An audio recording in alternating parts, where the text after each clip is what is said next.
Why hello there, homies. It's me, the homie Q, and I have a very important message for you about sharing, because sharing is caring. Every day, millions of homeless people suffer because they don't know about the Superhero Homies podcast. Thankfully, there's a way all of you can help. Simply tell your friends, family, and even your shitty coworkers about the podcast, especially them. Also, leave a review. 5 stars, please. This can help miserable fucks all over the world to get a sense of humor and learn more about comic books. Hell yeah. Thanks, guys. This has been a public service announcement from the Superhero Homies. Okay, I really encourage everyone. The reason that we're all a little disheveled right now, you should definitely go listen.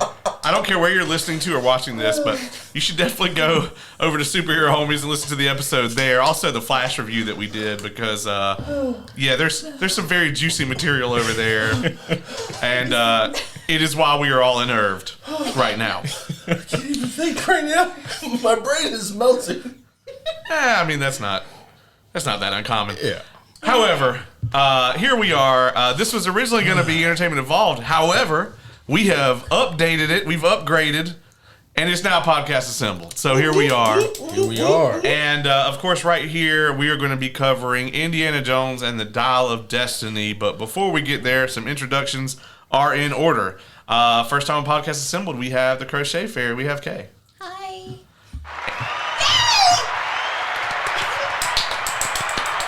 Fuck that. Also, right here from the Tavern Notice Board, you may not have heard from him in a minute because he ain't put out an episode, but Right, though. welcome, Oz. What's going on, guys? I've been a little under the whip. Really?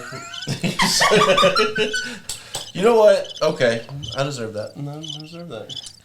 And then also, this is the video debut of this man's studio. I've been telling him for a while that I was going to get it on camera because, as you can see, no matter which camera angle you're looking at, it is gorgeous in here. He has got all the omnis, all the books. Welcome. Well, this is your place, so, whatever. But we have the homie Ace. Man, thanks. Fuck you, Oz. Thanks for setting this up, Caleb. This is something special, man, that came together kind of last minute. So, today. Yeah, right? Yeah.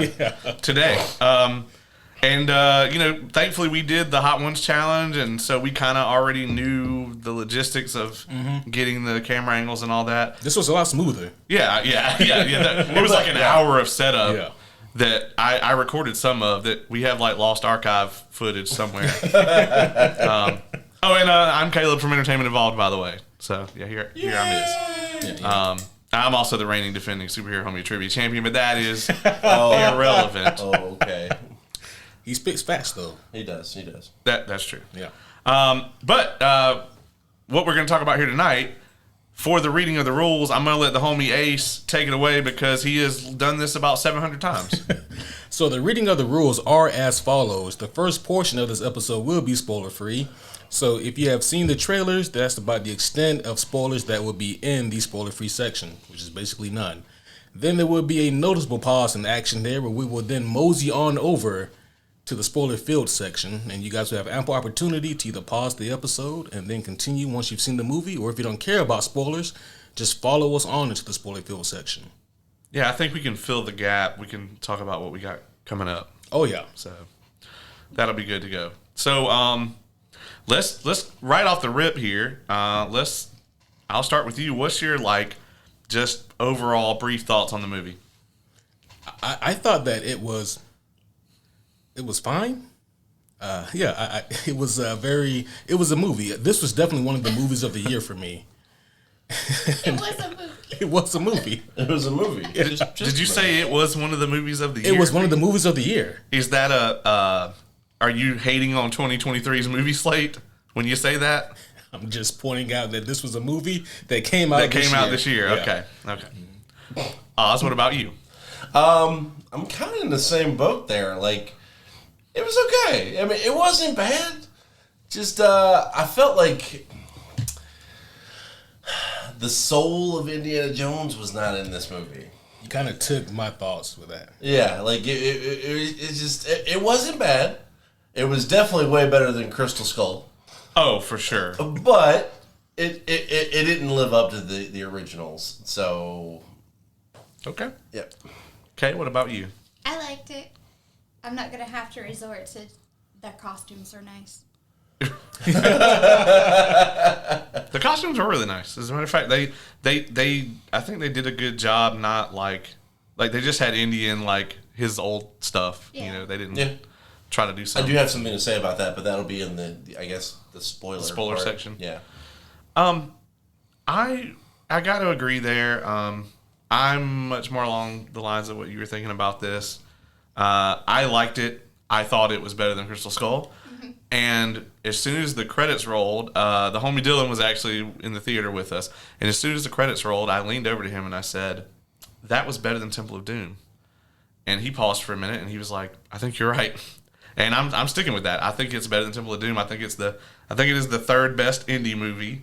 I'm not gonna put it up there with Raiders or Last Crusade because I think that's the cream of the crop. That's Of course. That's I that's think you are high. no man. Go back and watch Temple. Did you? Watch just did, You yeah. watched Temple of Doom I and you just thought did. it was better than this? Yes. Nah, man. I think I'm gonna pass on that. But you did not watch. You have never watched Crystal Skull. No, not all the way through. So I want yeah. to. I do have to preface that, like, my expectations here were, like, I think when I invited each person on this, I was like, do you want to go watch a shitty Indiana Jones movie and hate it for 2 hours? The funny part was, like, when you asked me, I was like, wait a minute, they made another Indiana Jones movie? Yeah, I didn't even know that they were doing it. Like, that was, like, literally, like, 3 days ago. Yeah, we've been following this movie for years because James Mangold is the director, and he also made Logan. the Wolverine and Logan. Oh, so, shit. Yeah. Yeah, and he is making a Star Wars film, so it's going to be about the origins of the Force. So Kathleen Kennedy said she was very excited about it. Oh. Why did you have to go? You had my interest, and then you killed it right there. I hate you. So I'll go back around the table here. Kaye, do you think that this is a fitting end for Indiana Jones, the way this movie ends, without giving away anything?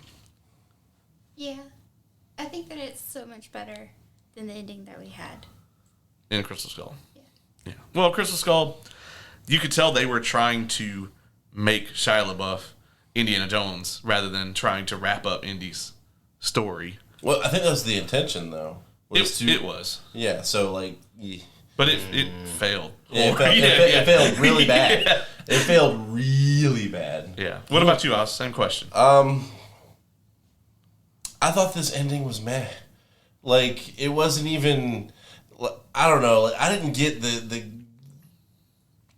And again, the soul just wasn't there, man. Like, I didn't feel like... Honestly, I didn't feel like I was watching Indiana Jones. So I was just watching an old dude with a hat and a whip. Wow. So follow-up question then. Would you rather it have just ended the way Last Crusade ends, where they ride off into the sunset? For me, that's a yes. Yeah. Yeah, okay. I'll give that, yeah. Mm-hmm. To be fair, we fair. watched it 2 days ago, and I said that when they rode off at the end. I was like, see, why couldn't we just stuck with this? They literally rode off into the sunset. That's kind of the thing, though. Like, Indiana Jones is like this, archaeologist cowboy, and like he doesn't need a, I'm gonna grow old ending. I want him just to ride off in the sunset and never exist again. Oh, poor Indy. All I'm saying, but like the legends of Indiana Jones still live on. This kind of killed the legends for me. Okay, I don't know if I get that, but I can't explain why right now. Okay. Ace, what about you, man? You think this is the fitting end? I mean, you said you prefer Crusade, but Yeah, I definitely prefer The Last Crusade. That felt like a great bookend. And along the lines of what Oz was saying, yeah, for me, this just kind of felt like it felt soulless and manufactured, and it felt like they were trying to imitate what makes Indiana Jones such a great franchise without actually doing the things that makes it so great. Like, I didn't feel that Indy really had a whole lot of learning or growth. This was kind of, for me, they did the Hollywood trope with old relics where they try to deconstruct them, but in the way of deconstructing them, they lose what makes them so special in the first place. I can see that. He does this, by the way. Welcome to the show. I can definitely see that. And maybe it does have to do with my expectations of the film. Because they were... in the dirt. They were in the dirt. And it's really funny how, like... It's like the opposite of when we went to see The Flash, where it's like my expectations were here, and the movie put them in the dirt, and here my expectations were in the dirt, and the movie dug them up and was like, well, they don't have to be down there. Because I was thinking it was going to be Crystal Skull 2, and it is not that, thankfully. Thankfully, yeah. I will say this, the trailers didn't do them any favors. I mean, I know you guys just found out about it. Yeah, so I hadn't even seen the trailer. So. But the first trailer they came out with, it had this weird, like, film grain kind of... it was like they shot a modern movie and then like used a filter to make it look old. Oh no. And it did not do the movie any favors at all, but like that effect, they must have taken some feedback and lessened it, because I'd never noticed it when we were actually watching the movie. Yeah, I agree with that. The trailers were interesting, and you can tell that the trailers were put out there as a feeling out process. Yeah. To see what their reaction would be. What do you guys think about this? Let's read the YouTube comments. All right, let's adjust some things. A lot has been said about the de-aging process for Harrison Ford. Ace, did you think that it was like jarring or? Like, I didn't think it was jarring at all. Actually, I thought it was done really well. I mean, there are moments where they have a lot of light on Indy's face, and you can, if you're looking for it, you can tell it's a little uncanny valley-ish. But I think it was close enough. It was overall really good. Oz, what you think? I mean, I'll give it that. Like, like you said, Ace, like it would definitely give that moment. You can see, like, you're like, oh, obviously that's not Harrison Ford now. I will say, like, I guess because I've watched a bunch of movies with Harrison Ford as young Harrison Ford, hearing old Harrison Ford's voice come out of him was a little jarring at first, but then I just kind of got over it. Because I was like, how are they going to fix that? Well, I just rewatched the old Indy movies, and I was like, man, that does not sound like he did 30 years ago. I think his young voice is so iconic to our generation. Yeah. Right, yeah. Like, although I will say, like, in Force Awakens, he still sounded like Han Solo, but they could have done some work on that, or I mean, even then, that was... 8 years ago at this point? So, wow. Yeah. Oh my gosh. Kaye, what did you think about the de-aged I thought Indiana? it was, Ace got it right, it was Uncanny Valley. I mean, it wasn't bad. I've seen some bad ones, but it was Uncanny Valley. On a scale of Bruce Willis in Looper, Oh God, don't. to the weird, to Luke Skywalker, right? Mm-hmm. In Boba Fett, or Mando. No, he looks better in Boba Fett. Because remember, he does. Because they did the original one in Mando, and it looked good. Yeah. But then that guy on YouTube put out a better one, and then Lucasfilm hired him. They were like, that was awesome. You should come work for us. And so then when you see him in Boba Fett, that's actually that dude's work. Okay. That's why he actually looks a little better. But I think that's like the top, right? Yeah. I think it's closer to that. Like, I agree. I think visually, it may have even been better. I mean, you could definitely tell there's times where, like, you never really see the young face in dim light. He's either completely in shadow or it's like somebody has a flashlight right here. Like, that's it. Or they also put a bag over his head a lot. Yeah. They did. Like, I didn't know that, like, I mean, I guess Nazis are famous for that, but... I mean, and to be honest, like, I think a lot of Indiana Jones movies, he ends up with a bag on his head. Yeah, he does, yeah. So... Yeah, he's like, oh, damn it. But, sure, why not?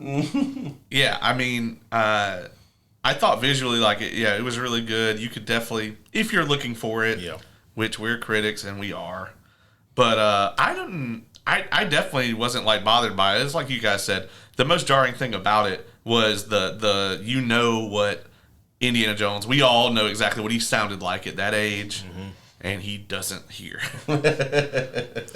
Yeah.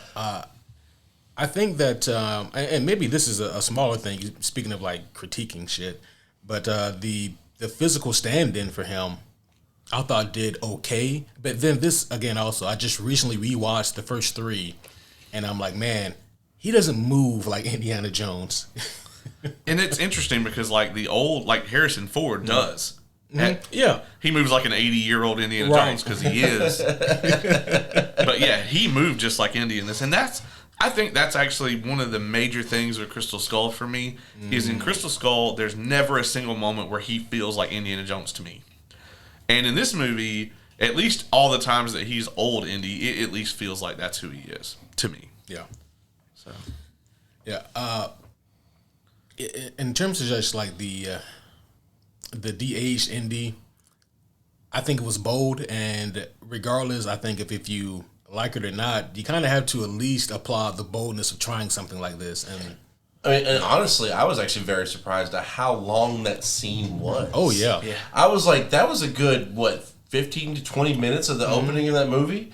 And like, I was like, oh, all right. So we've come a long way since, Carrie Fisher at the end of Rogue One. Right. Like, yeah. I just want to point out, since you brought it up, that they had the guy that played Tarkin. He had been dead for like 30 years, and his CG still looked better than Henry Cavill's in Justice League. And they had him alive on the set. but he had a mustache though. Yeah, right. Mustache, yeah. No, he didn't have a mustache in the movie, though. Yeah, I know. So this is, I think, the longest Indiana Jones movie, if I'm not mistaken. I could be wrong on that.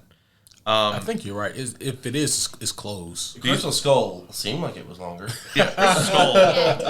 Yeah. Like Crystal Skull, the twist is that it's your skull. Like that's how long you've been watching the film. It just turned into a crystal. You've just turned into Who directed Crystal Skull? George Lucas and Steven Spielberg. Are you serious? Yeah, They that's did why, that? that's why there's a South Park episode about that. Yeah, you know the scene. Yeah, that one. Wow. Feel free to look that up if you. It is NSFW as fuck. So, yeah, but the James Mangold did a better job than they did. Apparently, if without getting too far into it, if you listen to Steven Spielberg and like some of the producers tell it, apparently they had a really good script, and then George Lucas was like, "No, this is bullshit," and then like wrote his own script, and like that's what we got.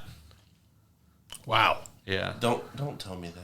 Hey man, I'm just I really didn't need that. Just that rumor. I don't care. yeah. Rumor became myth, myth became legend. Stop. You know how it goes. Ace, what do you think about the pacing in this movie? The pacing, along with several other things, had me have the genuine thought. I didn't mean this as a good thing or a bad thing when this thought came to mind, but man, this movie, pacing included, really makes me appreciate the Aquaman movie. I'm like, this is just it's the Aquaman movie. I feel like if you guys like Aquaman, you will love this, and the pacing is a big part of that. Like, whenever the movie feels like there's a lull, they're gonna throw some mindless action in there, and hopefully some of it sticks. Maybe not all of it will. That is a fair point. Oh man. I just want to point out that every Indiana Jones movie is exactly what you just described, except for Crystal Skull.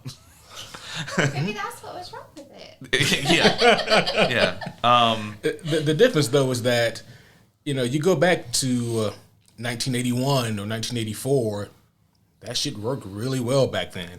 And not only that, it was pretty innovative for its time. And not only that, but it evolved upon itself as time went on. With this, the only thing that evolved was practical effects to CG. And when you do that, there's a lot that's lost in that by itself. I can't agree with that aspect of it. Like, yes, there are a lot of chase scenes in the movie, but every Indiana Jones, to be fair, has a lot of chase scenes in it. We'll talk about the effects in a minute. Yeah. Kaye, what did you think about the pacing of this movie? Were you bored? No, I was never bored. Kept you engaged the whole time? Yeah. I was okay with it because I liked the running scenes. There was a point where I was like, Ace is going to hate this because he hates chase scenes. So many. Yes, Matter of fact, I think I pointed out how many chase scenes there were, like, within the first hour of the movie. I leaned over and was like, there's 3 chase scenes already. And he's like, It's like, I don't need this pointed out to me. Well, I mean, Last Crusade has like 5. I'm sure. I mean, yeah, I know, but I'm just saying. Yeah, I mean, and also because of that, it should have been the last one. It should have been, but it wasn't. Yeah. Yeah, I don't know. Like, I liked this movie, but I don't know. Like, me liking the movie isn't the same thing as I wish they made these two. Like, if I could delete both of them, like, if that was the choices, like, keep all 5, or I could just, like, the last 2 weren't made. I don't know which button I pressed there. I do, but like, I mean, well, you know. What were the options again? Like, if it's like they made all 5, or like the first 3 are the only ones they ever made. Like if I lose this movie, can I delete Crystal Skull? Like, I don't know if I pressed that button or not. You know? Oh, that button's getting. Oh yeah, like, there's no sweat beam. Yeah. No, it's just I got the boing, sweat. boing, boing, boing, boing, boing, boing, boing. I got the sweats. I definitely, if Crystal Skull is going to exist, I definitely want this movie to exist.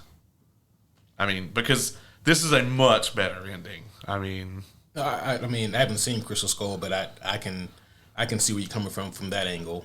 I mean, from that angle, yeah. Hey Ace, the costumes are really good. The only moment in Crystal Skull that I remember having anything that even remotely like seemed like pleasure was Cate Blanchett popped up on the screen, and I was like, "Hey, that's Cate Blanchett. I know her." That's it. That's the only. Slightly positive experience that I had watching that film. You know what, Ace? Just because I will come on your show and we can review it. I will sit through it with you, just so you can enjoy the majesty and the horridness that is. I mean, you know what? That sounds more like a challenge, but yeah, challenge accepted. It's awful. It's really bad. So this movie's really got 3 leads. So we'll talk about them, and then we'll talk about the score, and then we'll score it, and then we can meander on over to the spoiler section. Meandering. And so this is kind of, we were already talking about this. So Oz, what do you think about Harrison Ford, like about his performance? I don't know if this was intentional, but it kind of just seemed to me like Harrison Ford was done. Like, he's like, why am I agreeing to do this movie? Like, that's the way his performance came across to me. To be fair, he seems like that in real life all the time. That's a fair point. All I'm saying is, why agree to do this movie then? Like, A paycheck's a paycheck. I mean, I get it. I respect the hustle. All I'm saying is, if you're that burnt out, just let it go. Hey, when they showed him shirtless, he looked good for 80. For 80? Oh, yeah. I'll give it to him. Like, put Ric Flair to shame. Yeah, there's a little Iggy Pop there, but yeah, it really looked good. But I mean, for 80, Yeah. For 80, Yeah. though, man. Wow. Kay, what'd you think about Harrison Ford here? I think he was okay. I think that Oz is right a little bit. It's fine. Oh. Yeah. But I think that he's okay. He just did seem a little bit done, but I could also see an older Indiana Jones being done. Yeah, and like, I don't know if that was his intent. Like, that's kind of what I led with, was like, I don't know if it was intentional that he came across that way, or if it was just Harrison Ford being done. Because I'll be honest with you, Sala's energy was the same, and kind of Harrison Ford's energy is kind of the same. Like, he was kind of done in Last Crusade as well, and he definitely was done in Crystal Skull, but that was more like, he's like looking at the script and he's just like, where's the real script? This is the fake script that gets leaked, right? Yeah. right, yeah. Ace, what you think about Harrison Ford's performance here? I mean, honestly, I thought that there were moments where I couldn't tell if he was phoning it in or if he's just 80 years old. But there were moments where it seemed like he was trying to put something into it. And those were the few moments for me that were very few and far between, where it felt like he was trying to bring life to an Indiana Jones movie. And a large part of that also has to do with James Mangold, a director who I really appreciate. I mean, he's very good with Westerns and very good with Wolverine movies. But this kind of felt more like a movie he wanted to make to appease Disney, and instead of making a movie that has his brand of directing on it. But with that being said, I thought that that Harrison Ford's performance was it was better than I anticipated it being, but not as good as it could have been. I definitely agree. Like I thought it was good. Like he felt like, at least as old Indy, he definitely felt like Indy to me. But there are moments in this movie where he really goes in, like where he's really showing off those acting chops. Yeah. And I really enjoyed those as well. I've been watching him in 1923 a lot, which is a Western. And there were some moments from this where I was like, what am I watching? Like, am I watching 1923 right now? No, and he's amazing in that. So, yes, being able to, like, compare and contrast them, I definitely think that, like, he enjoys, like, playing that brand new character for him versus this. It was probably weird to be like, okay, we're going to go try to give you a good ending again. Right. Like 30 years later. So, yeah, I mean, I think so. So our primary antagonist here, Mads Mikkelsen, I can't believe it took him this long to play a Nazi. Right. I'm a big fan of his work. Really? Yeah. It's taken him... This is his first Nazi role? I think so. His first open Nazi role. I mean, we can probably I mean, Hannibal Lecter yeah. could have been a Nazi. Yeah. We don't know. I mean, that's like one of the like, when you start describing Hannibal Lecter, even if he was a Nazi, it'd take you like 10, 15 adjectives before you got to Nazi. Caecilius from Doctor Strange could have definitely been a magical Nazi. Yeah. Mystical master of the Nazi arts. Yeah. But I'm almost always a big fan of his work. Ace, what did you think about him in this movie? They could have gotten anybody to do what he did here in this movie. I feel like he was wasted. This was one of the biggest disappointments for me, just because I know what Mads Mikkelsen is capable of, and they gave him a villain role that was highly incompetent, but not like the funny kind of incompetent from the previous Indy movies. This was just, he's incompetent. And and also, of course, I believe that there's a plot hole that me and Oz spoke about in the theater that we'll definitely have to talk about later on with this character. But yeah, happy to see Mads Mikkelsen, and his presence alone is intimidating because look at that man. But in terms of his performance here, man, I feel bad for him because he had nothing to work with. I mean, and again, I'm going to go with, like, because I was even talking to Kaye about this in the car. I didn't feel like he was a villain. Like, he's an amazing villain. Everything he's, like, been a villain in. Like, he's just fucking phenomenal. But this movie, we've definitely talked about, like, the hero is only as good as the villain. Mm-hmm. And to me, this villain was super subpar, especially for Indiana Jones. Like, nothing against the actor whatsoever. I kind of agree with Ace there. Like, I don't think they gave him enough to work with. And he did what he could. Yeah, I can see that. Kaye, what'd you think? Okay, so what I liked was he was kind of a mathematician nerd who probably didn't have the chops to have that commanding power because he is a mathematician nerd. What I didn't like was that he was kind of flat. Yeah.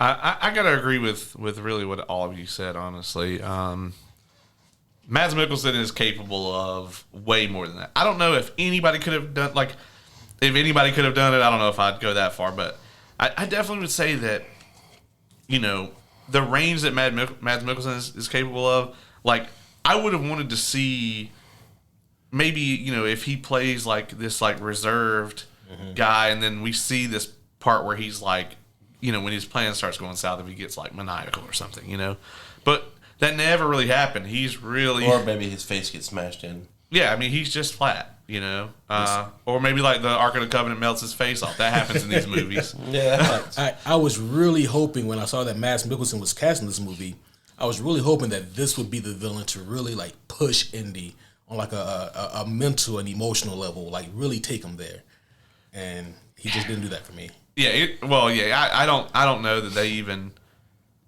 wanted that. I think this is very much a film where they just wanted to showcase Indy and give him a proper send off. But yeah, they definitely could have done that with an awesome, memorable villain. I will say, we've already alluded to the flashback scene. I think that that he was better in the flashback scene than after.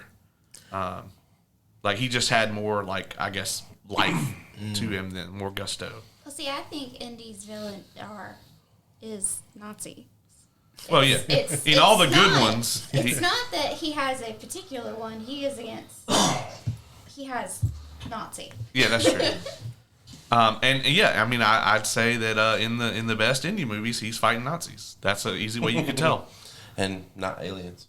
Yeah, not aliens, and not like really incredibly stereotyped Asian tribes with a bunch of. If we're gonna get rid of stereotypes, we have to get rid of all three first Indy films. Then now we have nothing. Well, stereotyping Nazis is fine. I mean, also at the same time, they kind of like those movies stereotype those Nazis. Like that's kind of their thing.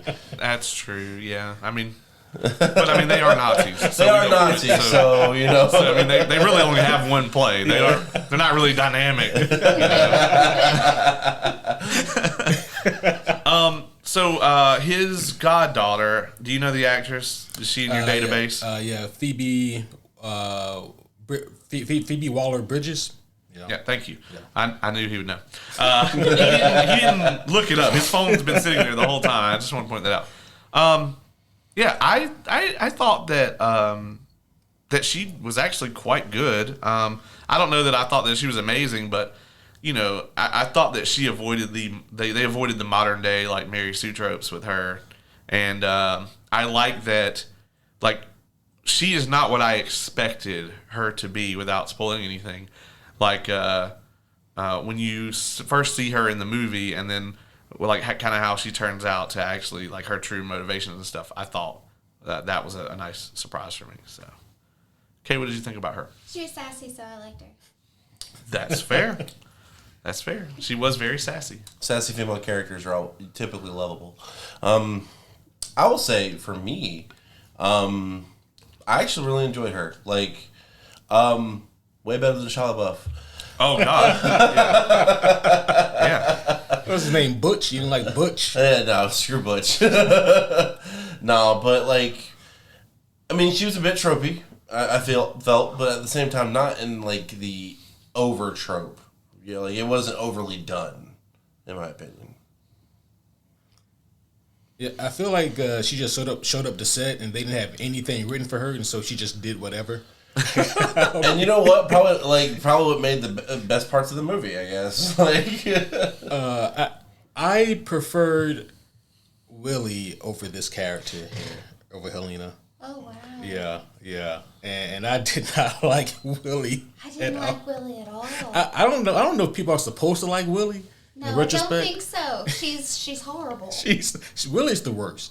Actually, so that was a bit of an overstatement. Willie is the worst, but just to kind of show you guys the great level, Helena here in this movie.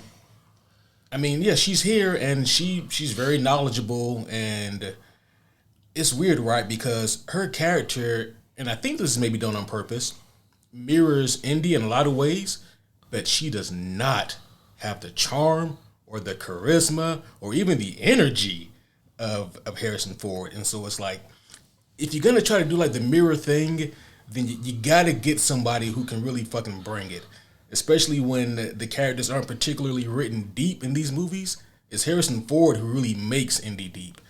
And with Phoebe Waller-Bridges here, she just wasn't it for me. She didn't have that oomph to really bring the energy into this road to make it feel like something.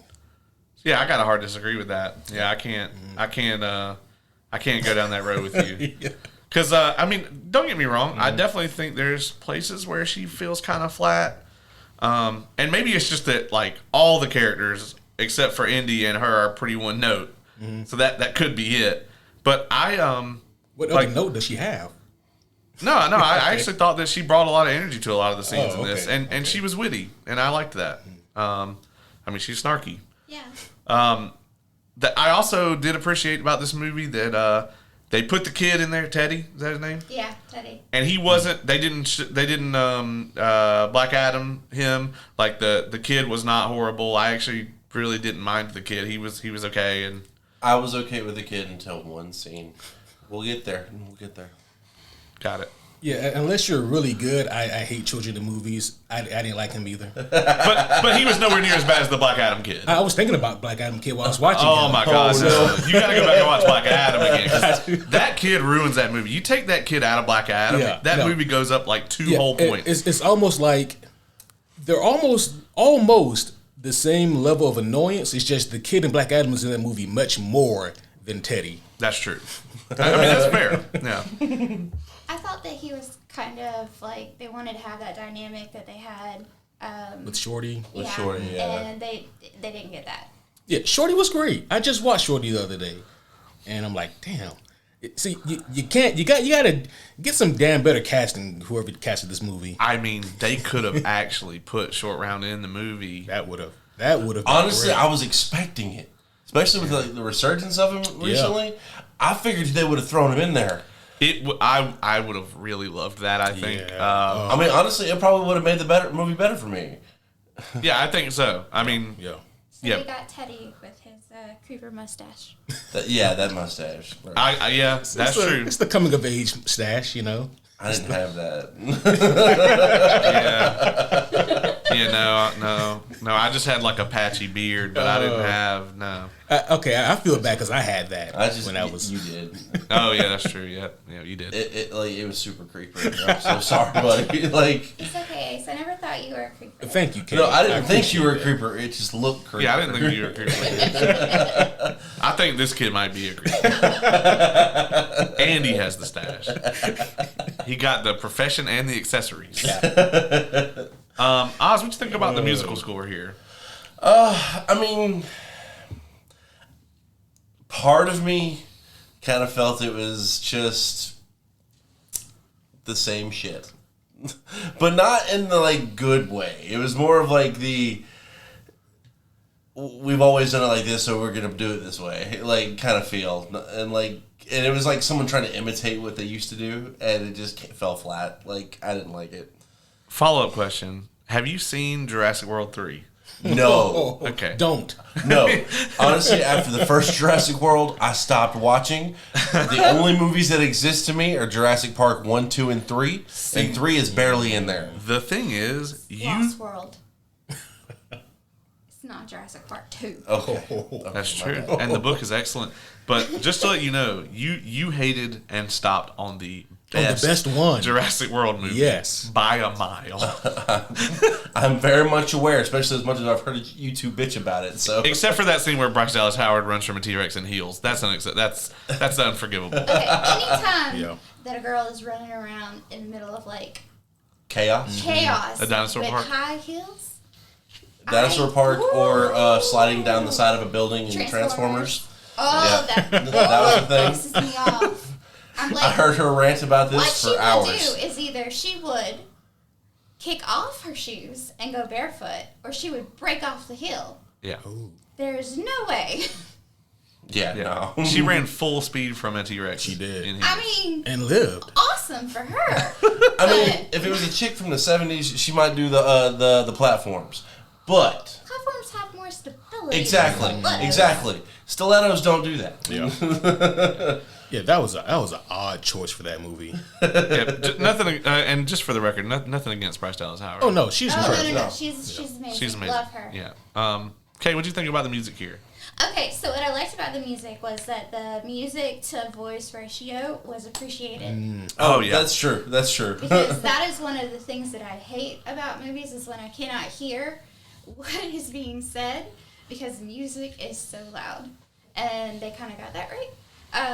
What I liked about it is what you didn't like about it. I liked that they brought back the old music. I mean, like, it wasn't the fact that they brought back the old music. It was more of the fact that they just, it kind of felt like they copied and pasted it. And that is the way that it is in all of them. I gotta say as well, like, I feel like that, like, I want Indiana Jones music. Like, and that's why I asked you if you'd seen, like, Jurassic World 3, because they commit the ultimate sin in that movie where, like, they give you the first couple of notes. No. They give you, like, da-da-da-da, and then, like, they change it. Oh, no. And then they give you some bullshit nonsense No. It's See, awful. I haven't watched any of those past Jurassic World. Well, yeah. Well, if you ever think about watching 3, pull up our review, and then you won't. Yeah, then you I got mad at Jurassic World when they killed the secretary the way that they did. I felt like that was... She was a bit annoying, but she didn't deserve to die that way. That was the most heinous death ever. Oh, neither did Sam Jackson, though. He didn't have a death. You just saw his arm. The second one is the worst movie with dinosaurs in it. Like, it's so bad. Mm-hmm. I'm including all the, like, D-list movies on, like, Netflix and stuff. Velocipaster. Yeah, that's yeah. better. Really? Yeah, I'll take Velocipaster. Did you say Velocipaster? Oh, yeah. Oh, yeah, Velocipaster. That's a real thing. No. Oh, dear. So, Ace, what And do you think about I'm not coming on the podcast to review that shit. You just put that out there in the ether and like on like 3 different platforms. I don't care. You are not making me come on this podcast to do that. That could be a you and Brendan afternoon. Yeah, you know what? That's fair. He would totally do that with you. As a matter of fact, when you ask him, he'll probably be like, "Yeah, I've seen it. We'll watch it." He's like, I love that movie. It can't be worse than the old Mario Brothers movie. Oh, it was one of those Brendan actually owns on DVD. Oh Lord, I don't remember which one. I Yeah, think it's the Mario movie. it might be. Yeah. Wow. Okay, Ace, what do you think about the score here? Yeah, I thought it was. I thought it was fine. I thought it was mostly fitting. Although I do understand what Oz says.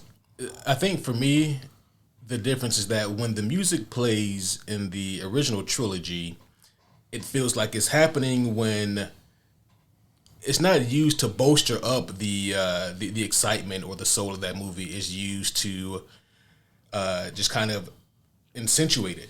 Whereas in this one, it feels like they use the music as a crutch to be like, this is the part that you guys are really supposed to like. And so here's the music cue. Except for one part. Like, this isn't really a spoiler. They were traveling somewhere, and Indy's standing up in a Jeep.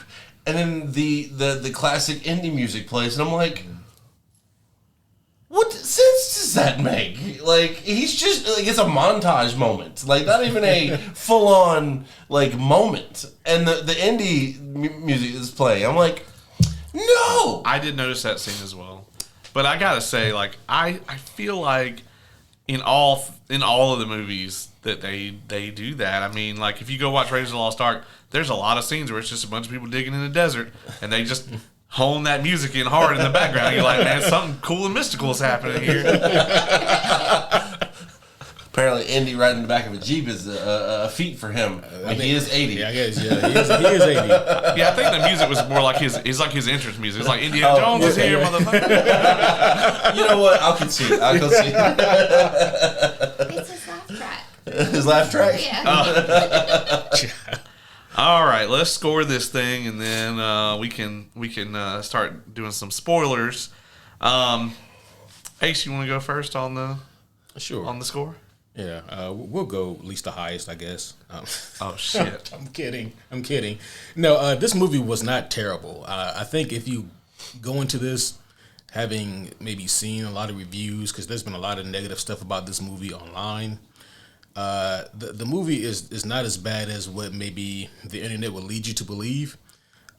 With that being said, I also don't think that this is like a true blue Indiana Jones movie. This feels to me a similar way to how The Force Awakens feels. It feels like a safe, constructed, manufactured replacement or replica of something that worked previously, and trying to capture that same essence today, but it just doesn't have that kind of soul or heart put into it. I think that Harrison Ford, especially for his age, puts out the best performance that he can. There's times where like it shows better than others. Are you still talking about Force Awakens or? That was good. That was good. Yeah, you know what? I kind of went off there. Yeah, I do have to say this one thing that the internet said that I do agree with though is that the first 15 to 20 minutes of this movie is the best. So if you guys can only stick around for one act, make it the first one. But I mean, overall, this movie was fine. I give it a 6.8 out of 10. Fair enough. Oz, what you got? Like I said, the soul of this movie, cause y'all have known me for most of my life, and I've worked in video stores. I used to be known as the movie buff of the group, and I liked everything. Ace has ruined me. However, with this, the soul just wasn't there enough for me. I'm actually gonna give it a 6. Ooh, spicy. Kaye, what you got? What you thinking? Okay, so it's very nostalgic for me because this was Indiana Jones was something that me and my dad watched. We also watched a lot of Star Wars together, and so those things, even if they are trophy when they try to bring them back, I don't care. So I'm gonna give it an 8. Definitely can see that point. Yeah, I can't kneel down for that 6. I can't do it. Let's see. All right, so I gave The Flash a 7, and I definitely enjoyed this movie more than The Flash. So it's gonna get better than that. I gave The Flash a. He gave The Flash an 8.2. Yeah, I gave it 8.2. Yeah. Well, now I have to see it. It's very funny, thinking about that now, though. Now to see that that pretty much everyone was in the me and Dylan camp. No, I disagree with that. Well, the box office don't. So, the town would tell for this one as well. Spicy. oh yeah. You might be right on that. I probably can't make that argument, but to me, I went into this. The very first thing that I saw about this movie when the reviews started to come out was someone said we didn't know how good we had it with Crystal Skull, and I was like, "Are you fucking kidding me?" That is the hottest of hot takes. That take has been dropped into the lava like Anakin Skywalker. That take is unacceptable. This movie is way better than Crystal Skull in every way imaginable. I would much rather that Indy went out on this note than go out the way that he went out in Crystal Skull. I am going to give this a 7.25. Couldn't give it a 7.5 because I had to put it up there with the Batman. And that wouldn't be. We don't need to bring that up. I can't do that to you. I can't do that to you. Yeah, we can't talk about that either. All right, so let's talk about some stuff we got coming up. Ace, I know you got a full slate. Yes, very soon. As a matter of fact, by the time a lot of you will hear this, Caleb and I will have reviewed White Sand, the Brandon Sanderson graphic novel in the Cosmere. It is right there in Caleb's hand for those of you guys watching. Yeah. I'm very excited to talk about this, and also this is going to be one of the episodes on the Superhero Homies podcast where I'm going to be like, "This is great, Caleb. Tell me more about it." And I will. Yeah. How much space you got on that thing? Oh yeah, dude, that's probably the longest episode you've ever had. Actually, the longest episode I think I've ever had on my show was the one we just did. Which, Shield. We just did the Shield part 1. So if you've seen the Shield, go check that out. We did the first 4 seasons. It's 3 hours long. It is. Yeah. It was such a long episode, but it was also really great. It was amazing, and we're gonna do part 2 in the next couple weeks whenever you finish it. Okay, yeah, which won't be long at the rate I'm going. What else you got coming up? Other things coming down the pipeline. There will from this week going forward will be weekly shorties on the Marvel Disney Plus show Secret Invasion. So I will be reviewing that. I just recently finished covering the Flashpoint story. It took me 2 episodes to do it in because 1 wasn't enough. And then also I have more Patreon episodes coming up. But also, before that even, I have Captain America review. Where, for 4th of July, I will be having on Oz, Brendan and Caleb, and we'll be discussing the great Steve Rogers and all of his glory. So I'm really looking forward to the look that. that Caleb gave me leads me to believe that he's not exactly excited about that. I don't know why. I mean, he loves Captain America. We've talked about him plenty of times. The only thing I'm hoping is that this is an elaborate ruse and this is actually superhero homie trivia, and he's just using this so that we don't prepare. Oh. That's what I'm hoping. Is that right?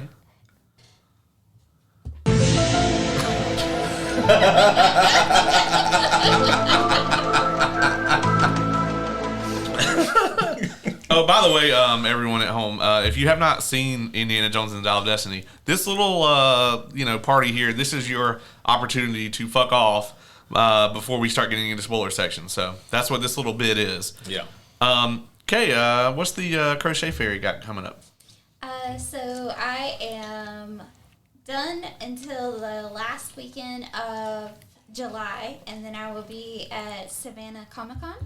I have a larger booth this time. Instead of the little artist alley, I actually have a 10x10 space. So half of it will be my crochet caduleus, and the other half will be Don doing his trading. So Awesome. We're pretty excited about it. I am looking forward to seeing that. Also, I don't know if you guys can see it, but Kaye actually crocheted for one of my birthdays. Cyclops up here. Oh, yeah. And she's, I have always kept he's the him. worst X-Men ever. He is not. He's not the worst. He is. He is not. We are together on this. He Yeah. is He's not. he's He's lame not. as shit. He Oh, is wow. the worst. Okay, you know what? He is a Worst. bitch. We don't need to do this. All right, but He's not in the frame, You're a but bitch. I could get a shot of him before I leave, and then yeah, he is excellent, and he's the only cool piece of actually only one of two cool pieces of content in this room that you can't get anywhere else. What's the other one? The Kevin Conroy signed Batman. Oh yeah, I didn't think about that. yeah. You really got to get a glass case for that. I You know, really do. yeah. Like shadow lights. box, everything. Yeah. Oh Yeah, like if That this shadow. if this apartment building burns down, Oh shit! then like must that be needs to be the protected. one thing that I survives. grab. Yeah. It'd be the one It's thing like- I grab. It's like that commercial about like protecting your cell phone. The dude pulls out the big glass case with the metal frame around it. It's like, oh, I'll scan my card now. 'Cause that is literally an irreplaceable item now. It really is, yeah. And we have to get Mark Hamill to sign it. Oh my gosh! Oh man. But there's going to be some cool people at Savannah Comic Con. I was looking at it today. The Android 17, voice actor is going to be Really? there. So I have a 17 Funko on my shelves, and that's definitely going to happen. And also, Jake the Snake is going to be there. So yeah, He's that's still gonna, alive? Yeah. That's I'm sorry. Messed up. I mean, I don't know. The con's in 2 months, so. It's in a month. Oh yeah. Yeah, it's a month. So then, end of July, yeah. Yeah, that's why today I was like, hotel rooms. that's I a gotta figure soon. that out. Oh, We still got to figure that out. Yep. It's Tavern Notice Board, man. What you got? Man, like I know I've been very quiet in the last few months. Mostly it's like I've had a lot of LARPs and events come up, and then now if you can't hear it, I'm getting over a massive head cold. So I do have some stuff in the works that I do plan on having very soon. Hopefully in the next few weeks, I'll be back up and running normally and get the fun tavern loving adventurers back, so we can have some good D&D content. We have all these new stories to tell now. oh yeah. Since the last time. Yeah, I will say that all three of you are actually part of my my Sunday table, and it is probably one of the biggest undertakings for me to actually successfully run an evil campaign. We prefer the term morally ambiguous. Yeah, that's Hey, more I accurate. don't know that the things I'm doing are wrong. It's my programming. No, but like And what really is wrong anyway? Is Galactus evil? You know? Subjective. Yes. hungry. Aww. He's hungry and he eats plants. Yeah, you're right. No, but hopefully pretty soon I'll have get back on track and get everybody some of that D&D content they crave. Good. Bear's hungry. Bear's not evil. We're not talking about Crow right now. Crow's a different kind of bear. That's my bed. Let's see. Entertainment Evolved. What do we got coming up? Second part of the Shield. We already talked about that. And I think that's as far as I got planned. So we will figure it out. But yeah, I am very excited to do White Sand with you. Oh, yeah. Very soon. So very hyped for that. Okay, if you're still here, then that means you either don't care about spoilers or you have seen the movie. And so it is full spoilers from here on out. So I'll start with you, man. Now that we're in the full spoiler section, what would be like the main thing that you really loved about the movie or liked, I guess, and then what was the thing that pissed you off? Well, nothing really pissed me off. But there were a few things that irked me. However, the things that I liked the most, definitely, I think even Ace said it earlier, is it's mostly in the opening 20 minutes of the movie. Young Indy doing his thing. You know what? I do have something that did really kind of irk me, and it was about the CG, especially at the beginning. He was running across the top of the train, and you can obviously tell that they just kind of put it in the computer and let it go. It didn't look real at all. A lot of the stuff that I kind of touched on it before is the soul of this movie just really wasn't there, and yeah, that's really all I've got. I think it's thanks to Indy that I thought that quicksand and running on top of trains was going to be so much more of a thing. Right? Yeah.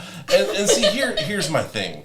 I understand trying to save money on on CG, with CG instead of practical effects, but you can't discredit how better it looks when you have practical effects with things that you can actually do. I can't count how many movies I've watched, even recently, that have people running on tops of trains. Why the fuck did they have to put that in CG? Well, I don't think 80-year-old Harrison Ford can run on top of a train. No, but his body double for the Right. the flashback scene could have done it. So, well, you know what? They revealed this in the trailers. What I liked about Indy when he's older in this movie is they played him like an old man who just also is Indiana Jones. He's still Indy, but he's fucking 80, right? He's old as shit. Mm-hmm. And I really loved that they played him that way and his limitations, as opposed to Michael Keaton in The Flash, where they were just okay, this old as fuck Batman can do everything he could do in 89, plus a whole bunch of other shit, because now we have the wonders of CG. Oh, yeah, he's Batman. Yeah, I fucking know. Even Frank Miller's Batman, who's old as shit, does shit that he did when he was young. But I mean, why do we need a Joel Terry from McGinnis? The Last of Us, man. Joel from The Last of Us. Why do we need a Terry McGinnis if old ass Batman can just do everything that young ass Batman can do? Oh yeah, and I will even argue that Frank Miller's Batman got drug out of a ditch by Carrie Kelly 100 times. That's literally her job. Why can't I use Joel? Okay, because Joel is in the middle of an apocalypse, and he has to basically stay up to all this. Harrison's Ford and his Indy, he got to chill. He did get some. Well, I guess technically he had a day of retirement. Well, yeah, but I mean, he didn't have a day. As far as we know, though, Crystal Skull's the last time he went on a crazy adventure, and that was just a fever dream, right? So that didn't even happen. Yeah, I think they said that he was there for a decade, 10 years, and he was thanks for putting up with me. So we can say for at least 10 years. And Joel's 40, 45. No, he's 50. Oh, He's okay, 50, bro. Yeah. Fucking Harrison Ford is all I'm saying is you're talking about old ass characters being strong enough to do all the crazy shit. I think maybe a more apt comparison, since this is James Mangold, Logan. is much older. Way older than He is a regenerating Not- superhuman. Not no more. He's not. not anymore. This No, motherfucker he is not. He is not healing. He's getting drugged. He's literally getting drugged by It's very younger- odd that we are on the same page here. Like This is a rare occurrence. we should really not do this again. yeah, it feels icky. It was the butthole in the sky. It was the butthole. Here we are in the spoiler section. Spoiler section. Talking about buttholes. Sky buttholes. The butthole of time and space. I thought the time butthole, it's actually a time and space butthole. Oh, okay. So the butthole of time and space, yes. I thought that it was. I actually thought it looked awesome. I mean, it was a time space butthole, but like the visual when they did the big zoom out, right? That's true. And it Yeah. like took up the whole screen, and like the plane was like tiny, Yeah. and it was like way over here. That shot was some James Mangold goodness. Like that shot was beautiful. I like that they cut the music out and just for a second, and you got to just take that in. I thought that part was really good. It was really cool to see. Yeah, I actually leaned over and was like, "That was all. Like, looks awesome. Like, it was beautiful." And then Ace had to lean over and go, it looks like a butthole in the sky. And I'm like, you son of a bitch, you can't see it. If there's a round thing that objects get sucked into, it must be a butthole. That's it had like the butthole wrinkles on the.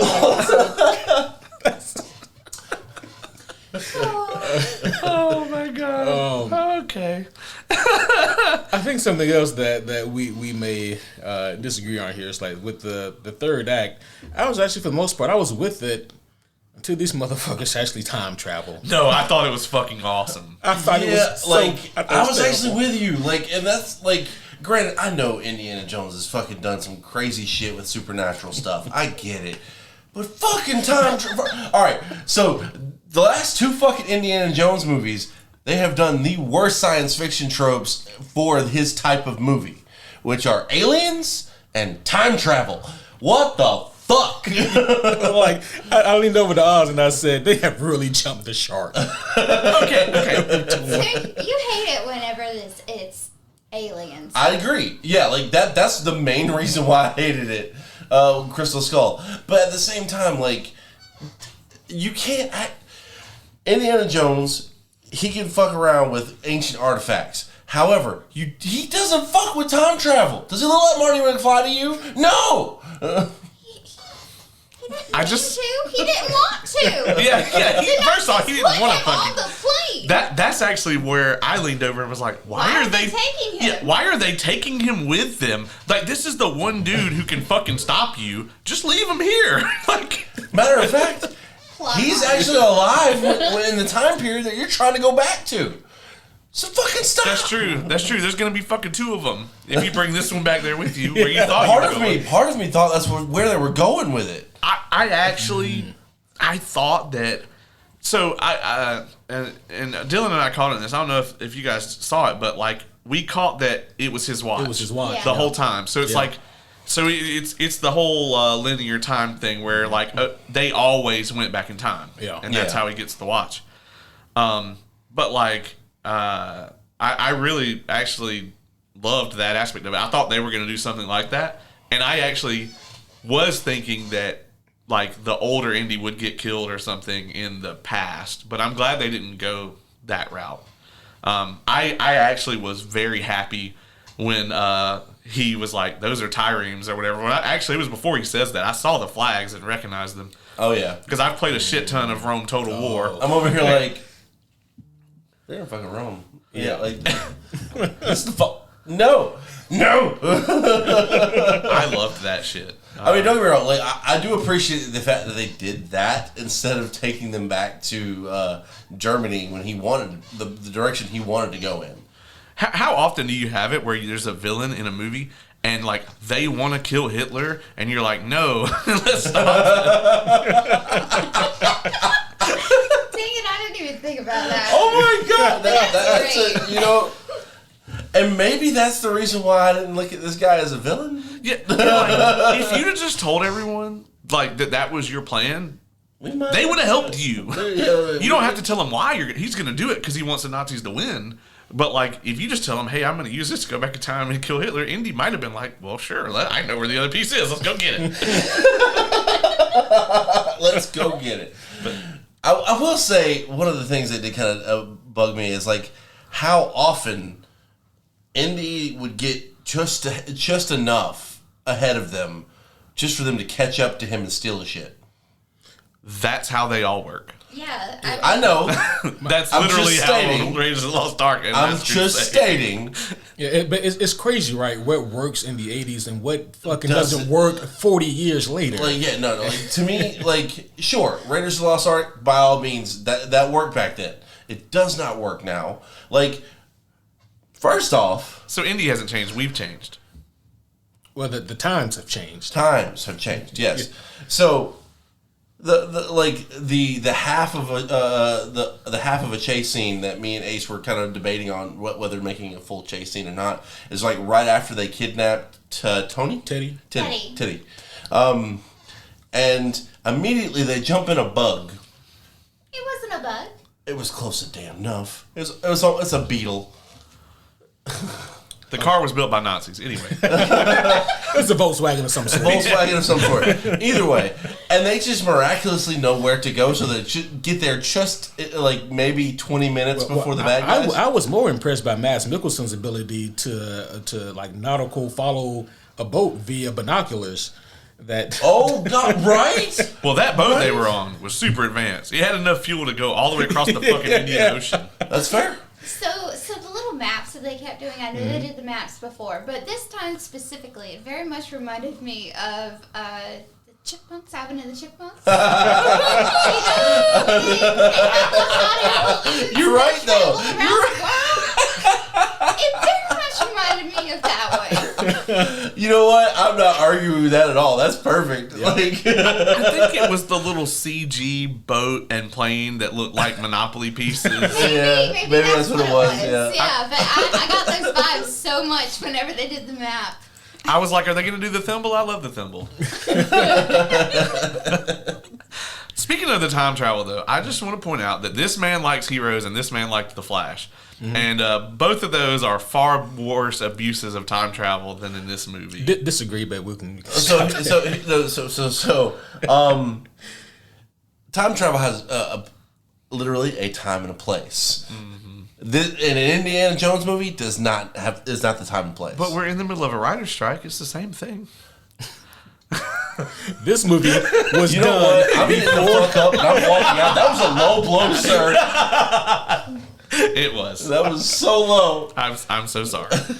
I will say, since we're talking about the space and time butthole, I fractured butthole. I think my favorite. No, that's the South Park game. I think my favorite line in the movie though was actually the Mads Mikkelsen when he dropped the math conquered space and now it will conquer time. I thought that was cool as shit. I thought that was a great line. That is a great line. Yeah. Yeah, that was great. Whoever wrote that must have walked in, wrote that shit down, and then quit.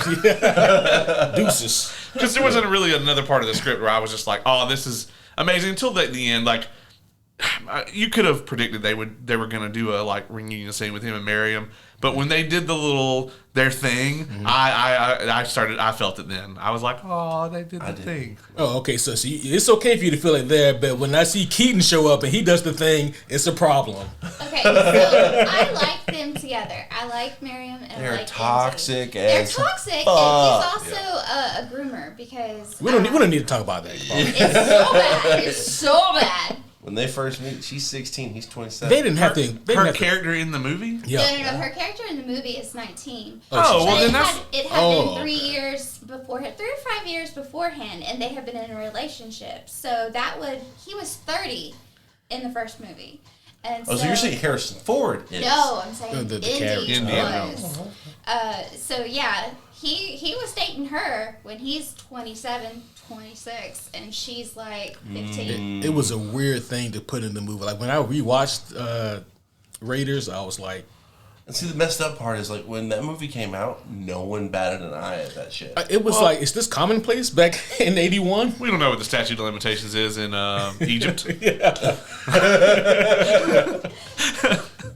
We just don't know. I mean, it's probably Googleable, Yeah, but It is very cringe. gaps works when I you're mean- all over 18. I feel like they released Leon the Professional. Like, that shit shouldn't have happened. You know, that was in the Ooh. that was in the 90s. Yeah, that was in the 90s. So yeah. But no, their little thing was adorable. Yeah, when they started, when she first walked in, I was like, okay, yeah, I figured this was gonna happen. But when they did the thing, I was like, okay, you know, I felt it then. I did. It was a good ending for the character. Yeah, I thought it was. I mean, For what it was, sure. yeah. It was better than Crystal Skull.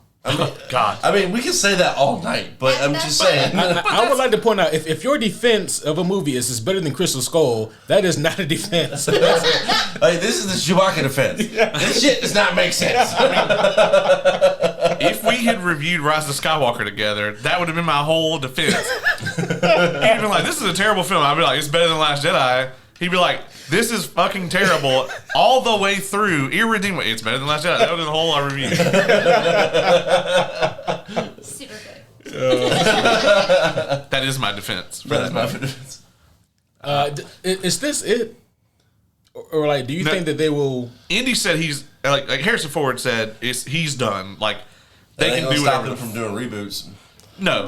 No, it won't. Give them a 10 couple years? 10 years, maybe 20, and they'll be redoing it. Like, I'm waiting on the Back to the Future reboot, and I'm pissed. Like, I know I it's didn't gonna even happen. think about that. Like, that's Well- gonna happen, and I'm gonna be so mad. So both of the creators of those films have to die, because the way that the rights are structured for those movies for that property, Robert Zemeckis and the other guy, both of them have to agree, like have to give it the okay, and both of them had said that neither of them will do so ever. That they don't think it should ever be touched.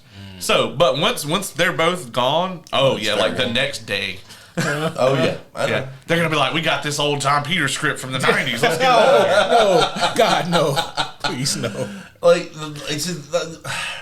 I think we've all said this on the on a podcast or just in person, but stop remaking shit that was good. Right, Give us remakes to shit that was bad so we can actually like it. Aragon, Yeah. Oh my gosh, yes, please. which they are. I know they are, but because Eventually. it was so bad, my hopes for this one are like, I'm so leery. But were the costumes good? Oh. No, No, they No. weren't. Oh. The only thing that the Aragon movie got right was Saphira's voice. yeah, That's it. That is the Like, that even is- the fucking sword that he used looked ridiculous. yeah. Like, that blade was fucking horrible. well, Brom was good. What's his name? Brom was decent. He's in the D&D movie. He plays Alfred in Justice League. Oh, Jeremy. Jeremy Irons. Yeah, Jeremy Irons is in the movie, and he's the only live action performance that was even remotely good. Yeah, and he's not in it for the whole thing. Yeah, no, he's not, and he dies. Spoilers he for dies. spoilers for Aragon, like a 20-year-old book and movie. But you should not watch the movie. No, please don't watch the movie. Don't even hate watch it. No, it's not worth it. I came to this movie to hate watch it and couldn't. So, you know. This is not Howard the Duck. When are you gonna forgive me for that? I said I'm sorry. I'm not gonna All right. give it. It's I didn't know it was gonna be because that of because of that is because probably part of the reason why I didn't like this movie as much as I should have. Is because you have broken me. You have changed the way I see the world, you ass. How could you? You're welcome. I'm so glad that he puts it all on you. Right? Yeah. It's not like he got in the car and drove over here, walked up the steps, and sat down to watch the movie. It's true. Listen, that is yeah. You were You my agree. wife. You were supposed to be on my side here. Hey, Wow, when has that ever happened? That's a fair point. I mean, sometimes She called me a bitch earlier. I did call him a bitch. Oh, but I call you a jive ass turkey and you get upset. Oh yeah, because you're supposed to be on my side too. I'm not supposed to be on your side. No, we've been rivals since I'm day actually one. supposed to be exactly where I'm sitting. Across from you. It's all about the damn ketchup.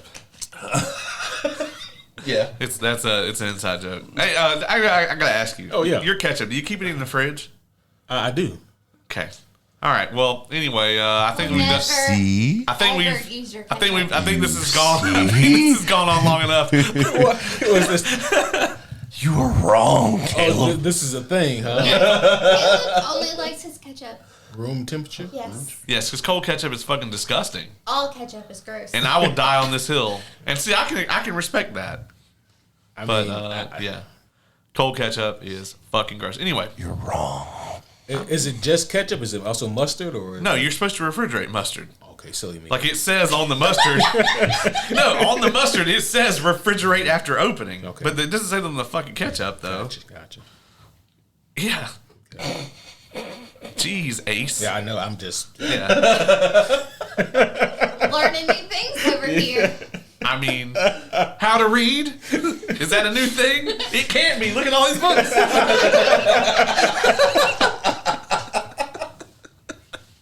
Oh, and this is the rabbit hole. Other things happen in this movie. Yeah. True, yeah. What was your favorite chase scene?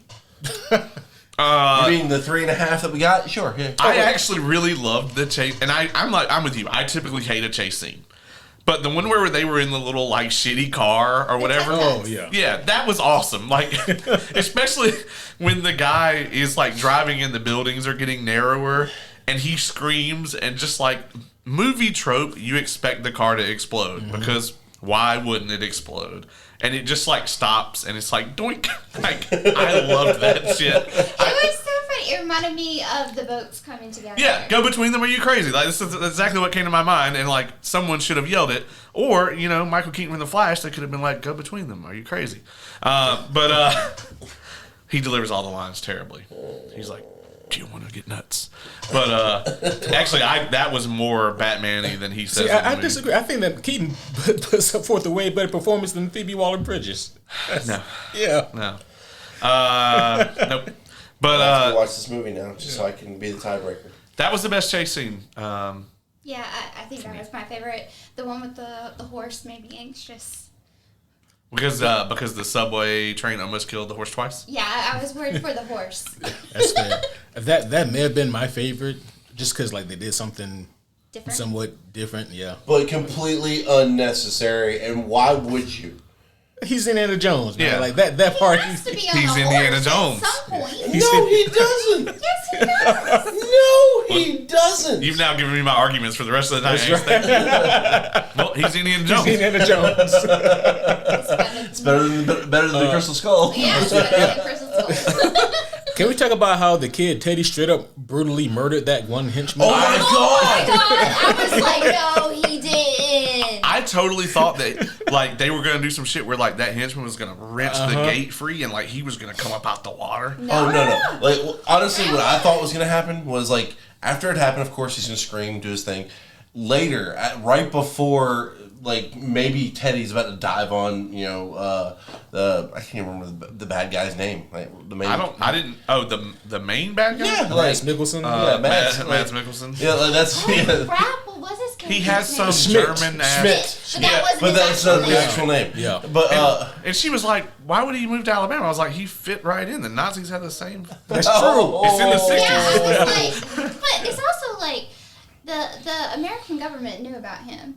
Yeah. And so they're like, oh, of all the USA, where were we going to stick them? Oh, I know. Let's put the Nazi in Alabama. Well, I mean, listen, those Nazis were very intelligent that we stole from them. And in Alabama, shout out to all the Alabama listeners. We're talking about Alabama in the 60s.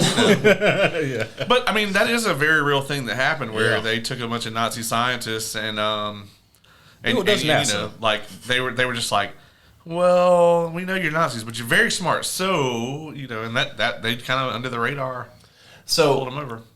I guess back before we rabbit hole into that segment, like what my thoughts on it was before Teddy was about to dive onto Mads' character, I would figure the big dude would just kind of come out of nowhere and catch him.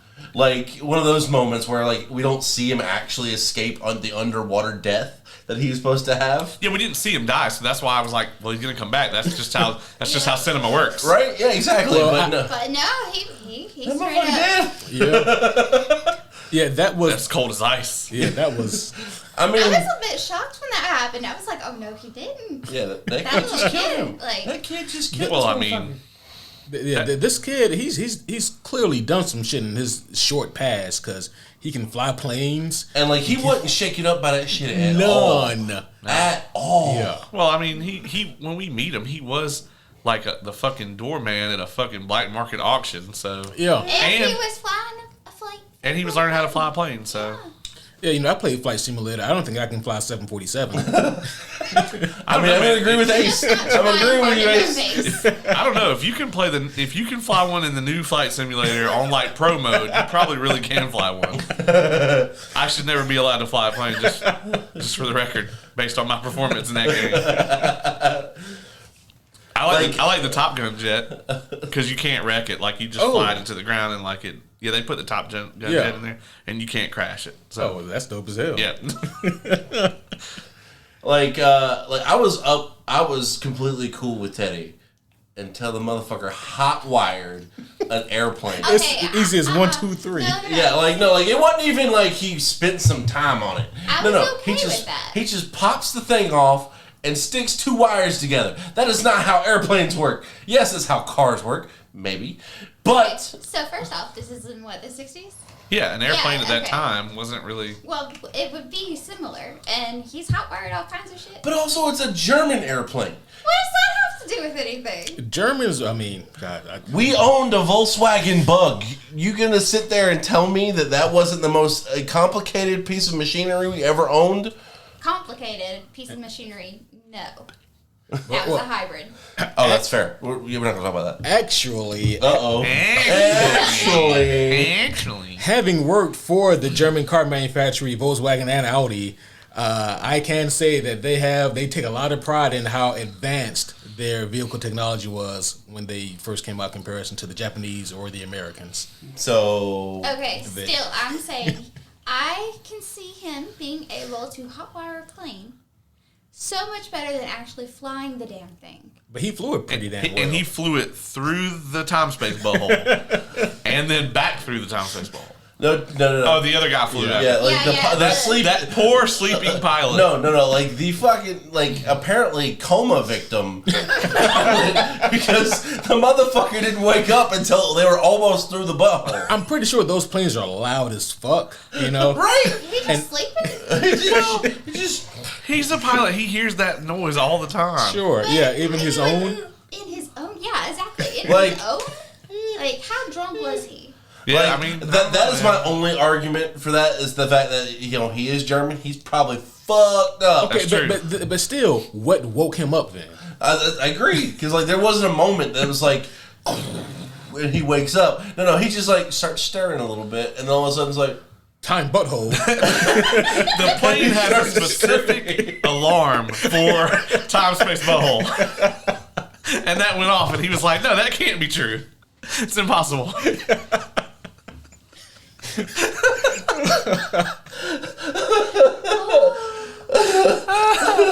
I low key, if they're gonna do a spinoff, I just need to see those two, like Teddy and the pilot. Like, Yeah. And that could be the name of it. Teddy and the pilot. We don't know the pilot's name. He is the pilot.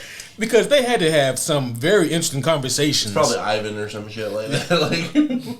I just remember seeing the island and being like, where the fuck are they going to land the other plane? Because it's like, there's not a landing strip here. Like, See, that's what the pilot was for.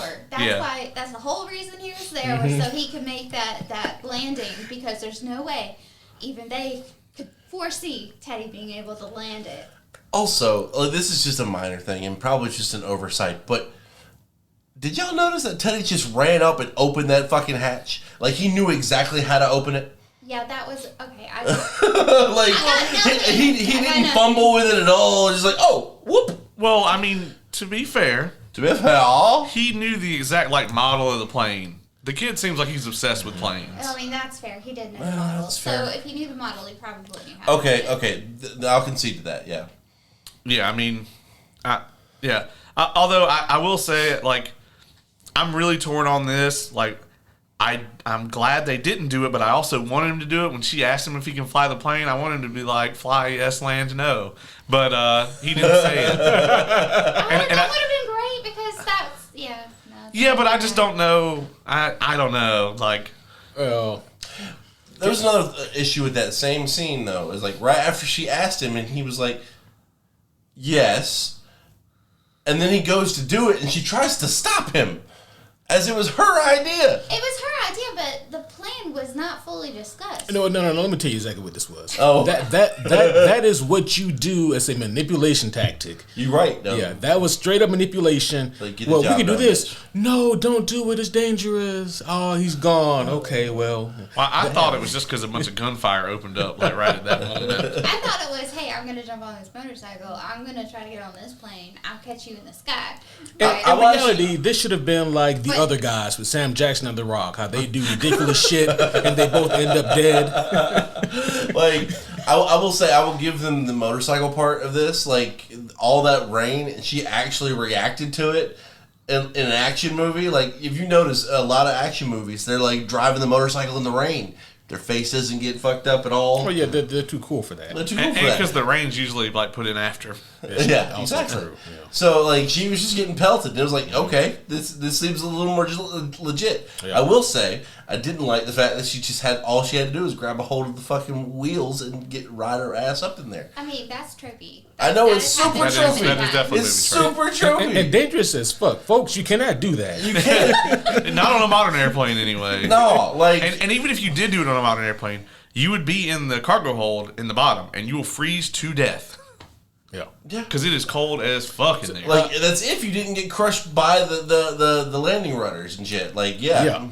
So something that Oz mentioned while we were watching the movie that I wasn't gonna call a plot hole because I was like, surely they'll explain this. Maybe I missed it. How was time Matt? space plot hole? What? I don't even want to think about those. how is Mads Mikkelsen alive?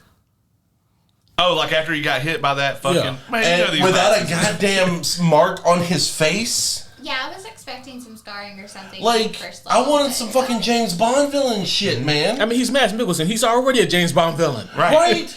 I'm just saying. Like, give me, like, the fucking scar across the face. Something. Or, they could have done some shit where, like, he had, like, come forward in time. Like, he had found the shit and, like, used it and, like, lost it or something. Like, they could have done the plot that way. That would have been kind of cool. Yeah. Yeah, That's what I was thinking they were gonna do. But. the mathematician didn't take into account continental drift. Well, there was the whole thing Maybe where... don't know about Pangea. I guess they couldn't have done that, because they revealed at the end of the movie that like the dial doesn't really work. It only takes you to there. Yeah. Because like he wanted help to defeat the Romans, which that was actually cool. I actually kind of liked that twist. I want to talk about Mads Mikkelsen's henchman, Vulcan Skull. Was the big dude? I feel like he got bigger. As the movie That's went what it's on. on. Yeah, It was. I It was. thought that too. I couldn't tell. I was like, is he real? Like this guy is. He was like in John Wick 4, like Yeah. that fucking big ass dude that he fights. Yeah, which was just Scott Atkins. Yeah. He looked massive in that movie. Yeah. Yeah, or the Blob from yeah. X-Men Origins. Yeah. Yeah, he kept getting bigger, right? Like it He was thought so. enormous. Yeah, he was pretty big. Yeah. I felt like when you first saw him though, he just kind of looked like Just like thick. linebacker. Yeah, like yeah. he a thick old boy. Yeah. Corn fed. And then like next time you see him, it's like, is this the Hulk? Like, is this the Nazi Hulk? I think that this is the version, like in like the timeline where the Nazis did formulate the super soldier serum, and they gave it to that. Shit. motherfucker. Okay. I suspect he got taller too. Yeah. They kept giving it to him. That's why he got bigger. And then the other guy was just a fucking moron. He could not shoot for Who shit. was Boyd Holbrook as I called that That's shit awesome. like right off the bat. he didn't know the name, but he knew. I was like, is that the fucker from Logan? Like with the metal arm and the sunglasses? He's like, no, I was that's like, I don't not think him. And then you're like, yep, that's him. That's him. Yep. He just has that douchey mustache, man. But I didn't think it was him because I was like, he doesn't really talk that way. I'm like, he won't do that same accent again. man, typecasting's a thing. And like his solution to everything is to shoot at it. Shoot at it Poorly. Yeah. And I do think it was like this was my thought. In my brain was like when they all put on the Nazi gear at the end. I was like, "You're American. They're gonna kill you just cause." Yeah. Like, just don't open your mouth because you obviously don't know how to speak German. Right. It's crazy. Wild off the note kind of thing. He was really good in Sandman. But Yeah. Oh, I love Sandman. Yeah. It was. He was great in that. Yeah. We're getting another season of that, right? more episodes, yeah. I know you got the Omnis in here. Yep, So there they right go. there, yeah. All of them. I So read the first 3. It's really good. Really, really dark. Really sad. Really Yeah, good. so good. Really dark, really sad. really good. Really good. Really good. I feel like there's a lot of things on these shelves that you could Really dark, really sad. Really good. Frank Miller Batman. Emotional trauma. I'm down. Let's go. Invincible over there. Oh, yeah. Emotional damage. You should read Invincible, but not watch it. Not watch.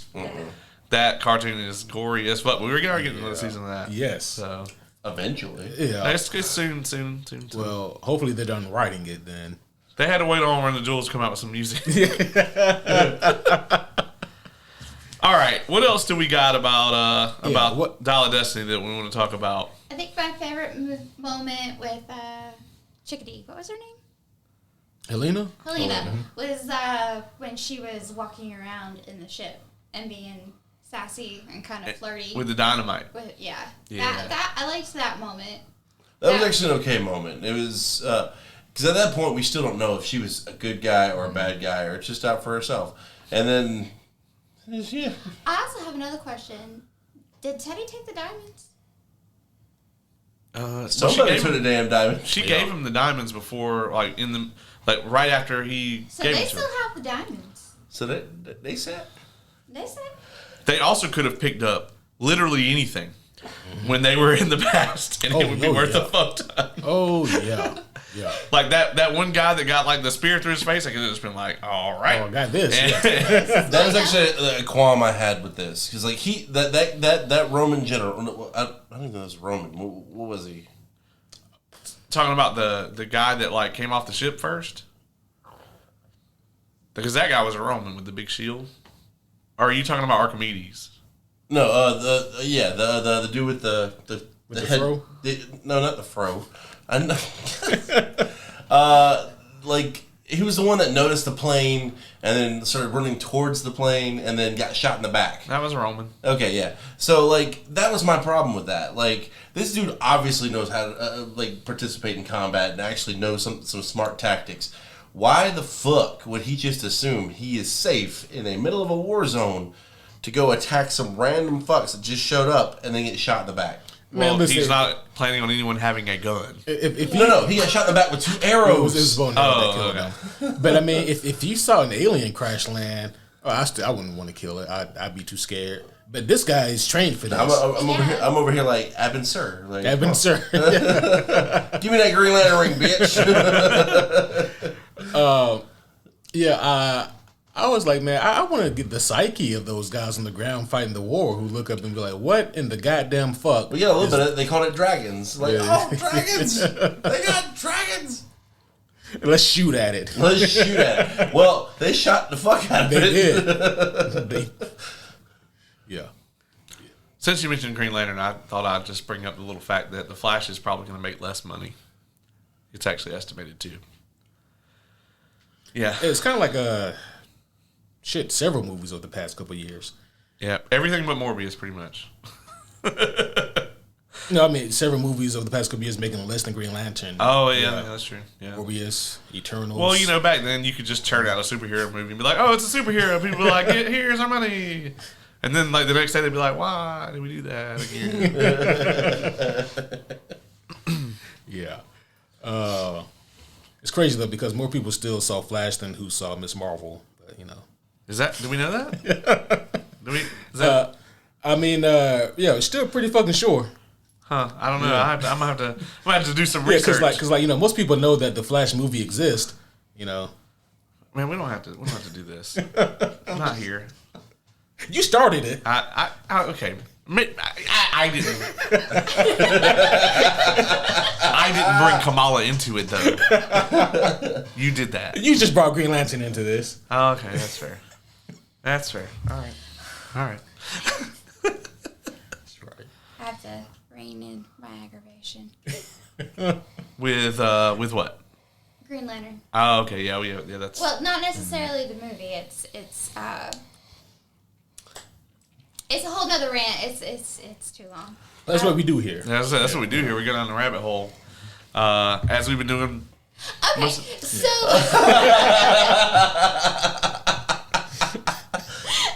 okay, so if you're in any of the Lantern Corps, you get a nice little costume to go with your ring. Like, awesome, right? Good for you. Star Sapphire. What the fuck is up with her costume? Like, seriously, there's nothing. I respect Power Girl's costume so much more Really? than I do hers. I mean, I agree with you. I do. I love Power Girl's costume. I love her costume, okay, but it has a little bit more than she's like, oh look, I have a belly button. Good for me. The other chick is like, oh look, I have titties.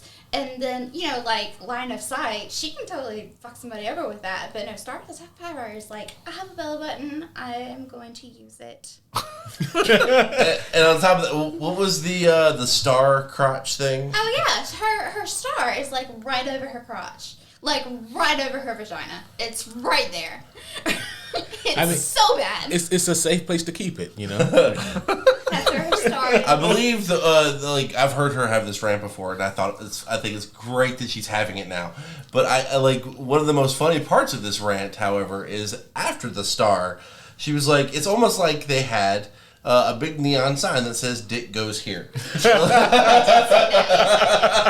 Well, I mean, if you're dealing with the Lantern Corps, there's a lot of different species and races. Oh, and, yeah. They may not know. They may not know.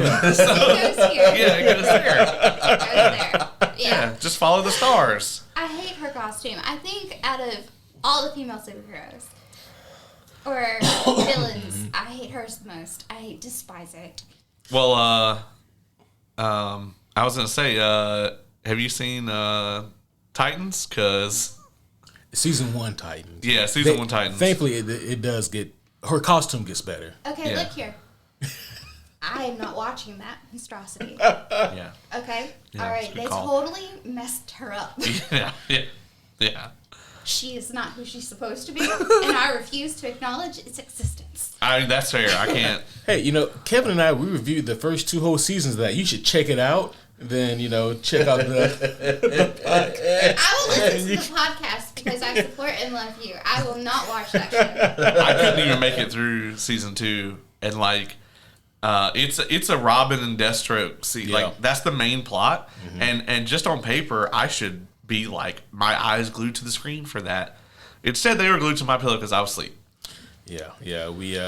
We discussed whether or not we were going to, review the other seasons, and we said, well, we can either hate watch it, and the people who like the show will hate us for hate watching it, or we can just not do it. I think you made the right call. Yeah. Content, gotta have it. Yeah, it's why I don't have a Rings of Power episode. Oh, I was wondering, where's the Rings of Power? Oh no, I done did it now. We can't get into that rant. The costumes are beautiful. They are. Yeah, everybody looks Full like they're circle, headed to guys, cons. full circle. Yeah. Yeah. Anyone notice that they really didn't get dirty in this movie? I was surprised at that because I thought that Hollywood had gotten. That actually leads me to a moment. But continue. I'll get back. No, I'm done. I was just gonna say I thought that Hollywood had gotten past that point. No, Chimney went through 2-3 outfits, but her boy that she's supposed to be caring for, he's in the same thing with the same straw hat. we have a teenager at the house, baby. You can't. Okay, yes, I know that, but she's fair. like, oh, look, I got a new outfit. And she doesn't even buy him a souvenir hat. Like, James will totally change his hat. That's true. But he was dressed like the kid from One Piece the whole time. Good for him. Just because he has a straw hat doesn't make you from One Piece. No, but he's got the little thing and the shirt on. Yeah, I mean, Maybe he just has multiple replicas of the same outfit. Oh. Ooh, I mean, Oh, that's James true. also does have that. She was the only person who changed her outfit other than the Nazis in the movie. So is true. this actually was one of the, like, it was minor, and I let it go, but it bugged me. It was during the train scene at the very beginning. Indy's rolling around with the dude. You have to specify because there's multiple train scenes. At the very At the beginning.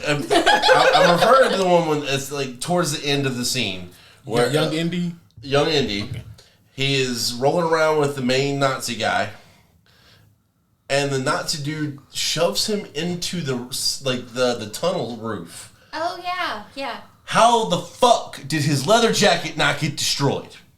That's Indiana Jones's leather jacket. No, like, It would all be right, like this his is not hat. D&D. It's This not is a not plus D&D. 5. It's a plus 5. No. This is not D&D. These fucking outfits are able to get destroyed. It's a legendary No, no, no. artifact. No, it is Indiana not. Jones's leather The jacket. hat and the leather jacket.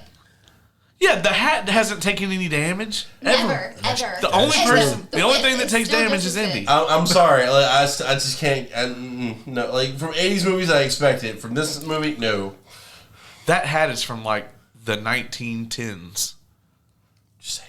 It's beautiful.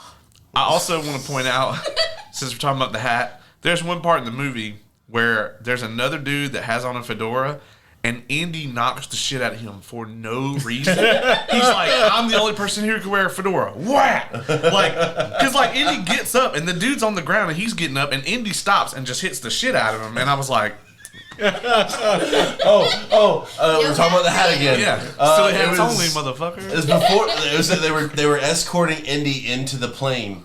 The Nazis were at the very end, and at one point, for whatever fucking reason, the hat is on the ground, and the Nazis stop, pick up the hat, and put it on his head. I'm like, why the fuck would they do that? Because Yeah, they it's all his respect the hat. What? They gotta have a cover. They respect the hat. No. It's not that they respect Indy. They could care less. Actually, no. I guess they do a little bit because they drug his ass on the plane when they should have shot him dead. They should have just killed him. They should have Yeah. just left him there to die. I assume that maybe Mads had enough sense to be like, maybe this guy can, if we hit a snafu, he can know the solution. That's my assumption as to why they brought him along. But they could have given us one line of dialogue to let us know that. Agreed. They let the girl go too a bunch of times, and I'm going to tell you now. I'm not saying this situation will ever happen, but if I am at sea and someone comes up and they blow up the vessel that, like, their vessel, and steal mine and leave me on the blown up one, the next time I see them, I'm shooting them. It's fair. That's fair. Yeah.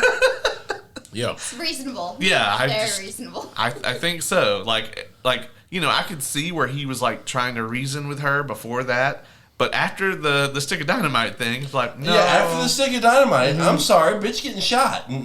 Especially when you have a henchman where that seems to be his only fucking like. Yeah. That's the class he chose. He's Right. the shoot him with the gun guy. Shoot him with the gun guy. That's literally That's his his solution thing. to everything. Yeah, that's he has his- no other recourse. Like, when the motherfucker shot the lady at the beginning, I was like, really? Yeah. He's just very trigger happy. He was very trigger happy. Did he also kill the person who came up after he shot the lady? Yep. He killed both of them, right? Nope. Yeah. Oh, we kind of glossed over the one black actress that was thought I have no idea what agency she was with. She said CIA. Oh, I thought he said CIA. Well, Yeah, I he thought said so. that, but she didn't deny it, and I Okay. kind of think that it was implied. It was implied. I will say her hair was on point the whole movie, Oh, yeah. the whole time she was on screen, Hell yeah. and her outfits were top notch. I wanted to know more about her character. I liked her character. I agree. And then she got shot. Yeah. And that's when the dude told her his actual name, but I don't remember what it was. It was John Jacob. Jingleheimer's? Yeah. And Wow, he his name believed is this. my name too. Holy shit. What? Shit. What happens when you go out? Well, you know what would happen. Like whenever we go out. Did the people always shout? Yeah. Yeah. How'd you know that? Spoilers. God. It is late. I will also say too that the black guy at the beginning of the movie, the room service guy, that guy is lucky as fuck because like that was a room full of Nazis with guns. Right. I was like, oh, this is uncomfortable. I was like, they're gonna kill this guy. And, Right. like, the guy comes in there and he's like, yeah, I'm from Alabama, and I was like, well, it still makes sense. You know, they let him touch the papers. I know. I was expecting some shit to go down when he started moving the papers. Yeah. But nothing happened, and I was like, okay. I was morbidly curious to see like what is like Nazi racism compared to just good old fashioned American racism. Like I got to see this, and you know it was. We didn't have to see it, buddy. Like, are you okay? But, you know, and maybe like with Mads being with his villain being like what he is, maybe like that's the story they're trying to tell is it's like these Nazis are just bitches, like all of them. Yeah, because I was like, oh, this worked out way better than I thought it was gonna.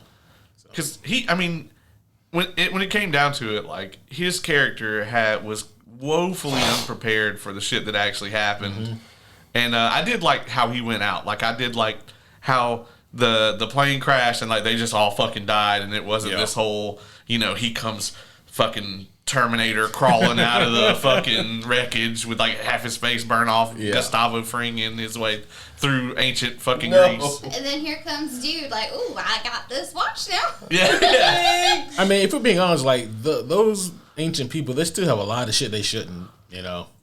Like the plane wreckage is still there. Like, Yeah. That's true. I don't know that they're gonna be able to reverse engineer any of that shit. Hey man, listen. you don't know. The aliens probably didn't think that we would create nukes, and they're like, "Oh shit!" Well, they still left their crystal skull behind. Oh, Fuck. On that note, I think closing thoughts, and then we can GTFO. Yeah. Again, this movie is much better than a lot of reviews online are saying. But with that being said, I personally wouldn't get your hopes up too much in terms of what to expect. I think it's a very safe movie, and it's by the numbers, and it just it didn't hit on all cylinders for me. I think they had the opportunity to really tell one last cool story with Indy, and instead we get what we got, which is something that's just it's mediocre. It's fine. I enjoyed it for the most part. Like I didn't feel like I wasted my time. However, I'll probably never watch it again. Aw, that's sad. I mean, It's got the first three. Yeah. I really liked my it. point exactly. I will say that in no circumstances will chewing gum fix an engine. Oh yeah, that was the hard eye roll for me. Oh, no. I forgot about that shit. Yeah. However, I liked it. It was very nostalgic, and I will probably watch it again, and therefore he will be forced to because it will be on the living room screen. That's a fair point. You should watch Howard the Duck sometime again. No, I've I will burn the fucking TV. Background noise. I will burn the fucking TV. No, Make you sure don't. I'm Yes, there. I will. No, that will take too much effort. Make sure I'm there because I've actually never seen it. So, yeah. Well, I'm not. Oh well, if I had known that, it would have been a party. Oh no, I think you did want me to be there, and I was like, no. That's probably what happened. Yeah. But if it's gonna be on, I mean, I'm just gonna put it on, and then I'm gonna call Ace and be like, Don't you do it. "It has begun." I'll find the movie and loop it and make like a 10-hour version, and I'll just put it on the Plex. It can be background noise. It's a trap. It's a trap. I'm leaving. I definitely think that most of the reviews online are. I agree with you, Ace. Like they're being way too critical of this movie. Am I looking at it through the lens of I want it to be anything other than Crystal Skull? Yes. But I still think that it is as good as Temple of Doom, if not better. It definitely. It definitely is a much more politically correct movie than Temple of Doom, but a lot of that has to do with the era that it was made in. But yeah, I enjoyed this movie. I wouldn't put it up there with Raiders. I wouldn't put it up there with Last Crusade by any means, but those movies are fucking amazing. So yeah, that's it for me. I really enjoyed this. I went into it with no expectations that were positive, and I was waiting on it to like just completely dovetail and become awful, and that never happened. And that's a rare instance these days when I go to the movie theater. So yeah, the cave thing was cool. Like people don't do that in caves anyway. Since we are in your studio, should we do the homies ending? Yeah, I think that'd be very much appropriate. Well, in that case, I'm superhero homie Caleb. And my name is Superhero Homie Q. I'm superhero homie Oz. Superhero homie Kaye. Hell And yeah. now yeah. you're officially one of us. It's official. And You made it before Brendan's Brendan. Yeah. And Brendan is still not a homie. Brendan is still not a homie. Sorry, Brendan. At this point, it's by his own choice. Really? Yeah. Brendan. If he beats me in homie trivia, he can get the title. He had the option on the latest episode. We covered the classic 1997 movie Steel. And he had the opportunity, but he failed the homie trivia question. So, yeah. Be sure to rub that in next time you see him. I will. And Hollywood, until you pay your writers, we're going to just keep reviewing all of your worst mistakes. Yes. Well, that's all for now. You got anything else for wrap up? That's it. All right. Well, we'll see you guys on the flip side.